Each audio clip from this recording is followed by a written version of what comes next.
台股伫咧旧历过年进前最后一个交易日，落尾起36点，收伫咧18096点。台股伫拖年的表现有起3164点，起超过21%，每一位股民平均拢赚86万左右。电视荧幕摆一直伫跳的红青数字，每一分每一秒影响投资人的心。台北股市初五封关以1862点开出了后，盘中指数落超过60点，突破18000的关卡，上加来到17992点。第款台股台积电动盘甲 AI 类股带动指数回升，中场起36点，收伫18096点，成交金额大票3159亿。今天感觉起来就是有一些之前涨幅比较大、业绩没有那么好的股票，今天做了大幅度一个修正。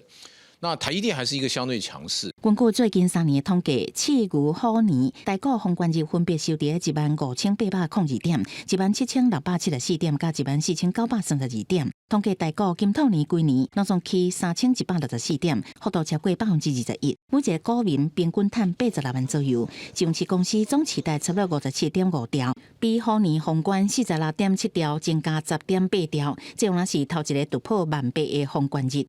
AI 相关的股票今年业绩都非常的好，那看起来还是有机会持续上涨。但是有一点是，去年已经大涨了，今年年初又表现得非常强。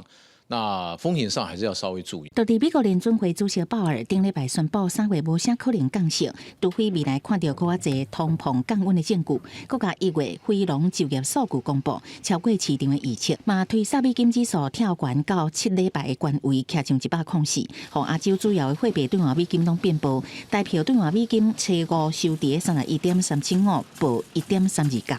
在非美元货币上面的走势，以今天来看的话，其实不止台币，那其他的亚系货币、欧系货币等等，那其实都是走入一个相对贬值的状态。外汇分析师表示，美国真强的就业数据公布，下就市场降低利息的预测，美金因为安尼起悬。虽然农历年前出口商办货需求真旺，不过台股伫要封关，而且市场交易投资意愿会渐渐恬静，所以代表恐惊会较软做整理。记者综合报道。